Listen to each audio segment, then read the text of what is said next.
روى أهل السير أن رجلا من السلف من أهل الأندلس يقال له أبو بكر البزاز، وكان يعمل في الخياطة، كان يحيك الثياب وكان يخيط الثياب. أبو بكر البزاز خرج حاجا من الأندلس إلى مكة على قدميه، وما كان معه كثير طعام ولا شراب.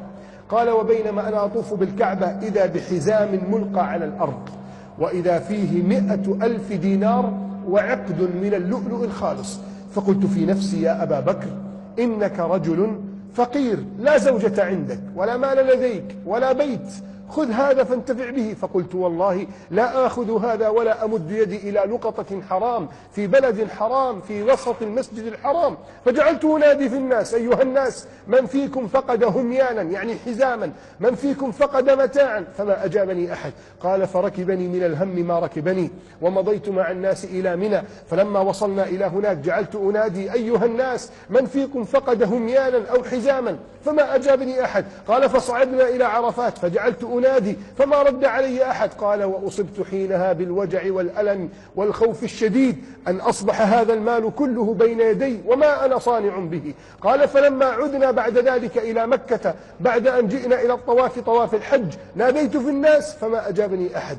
قال: فأصبت بهم عظيم، وأصبحت والله لا أترك مجمعا يجتمع فيه الناس إلا وأسأل الناس، إلا وأنادي على صاحب الحزام فما أجابني أحد. قال: حتى انطلقنا إلى مكان البحر ننتظر السفينة التي تنقلنا إلى الأندلس، وأنا أؤمل حينها أني أقابل صاحب هذا الحزام. قال: فبينما أنا أمشي بين الناس إذا بي أسمع رجلا من بعيد يقول: أيها الحجيج، وقد آن الانصراف إلى أهليكم والرجوع إلى بلادكم، أفيكم أحد وجد حزامي؟ قال: فأوقفته وقلت له: ما حزامك؟ فوصفه لي كأنه ينظر إليه. قلت: فماذا فيه؟ قال: فيه 100,000 دينار وعقد من اللؤلؤ الخالص. قال: فمددت يدي في متاعي وأخرجت حزامه وقلت: هذا والله حزامك، قد حفظ الله لك ذلك المال الحلال، وإني والله ما مددت يدي عليه. ففتح الحزام وأخذ مجموعة من الدنانير وأقسم علي أن يعطيني. قلت: والله لا أمد يدي إليه، وإني والله حفظته لك تكريمة لك، ولأني أعلم أن ما عند الله خير وأبقى.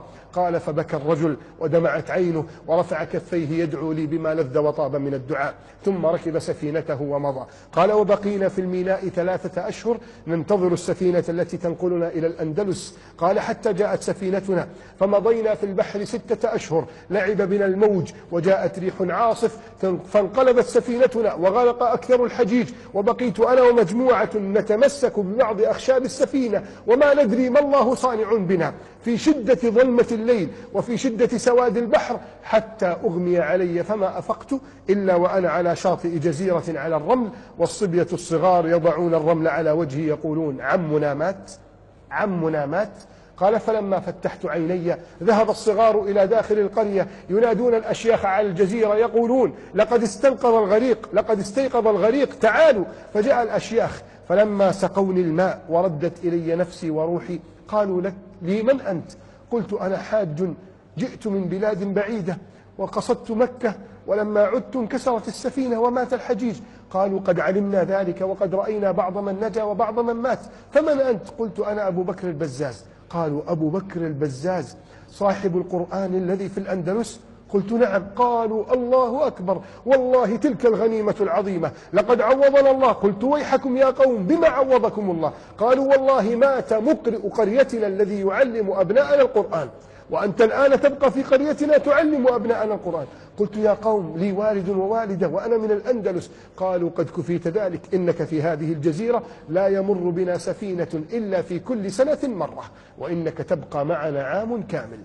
قال: فاستعنت الله جل وعلا وبقيت أعلم أولادهم القرآن وأدرس شيوخهم القرآن حتى مضت 6 أشهر. فقال لي بعض كبار القرية: يا أبا بكر، أولك في النكاح؟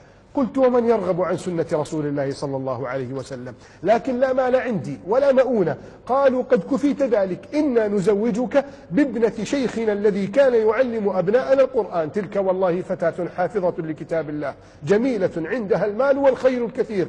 فلما زفوني إليها في ليلة عرسي نظرت إلى جيدها ورقبتها فإذا العقد الذي وجدته في مكة، فجعلت أبكي أقول في نفسي سبحان الله سبحان الله، وبقيت الليل كله أصلي. فجعلت تلك الفتاة تنادي الأشياخ تقول تعالوا أدخلتموني على رجل لا يعرف السنة في ليلة عرسه، إنه ليله كله يصلي ويبكي. فجاء الأشياخ يقولون يا أبا بكر ما بالك تبكي الليل كله؟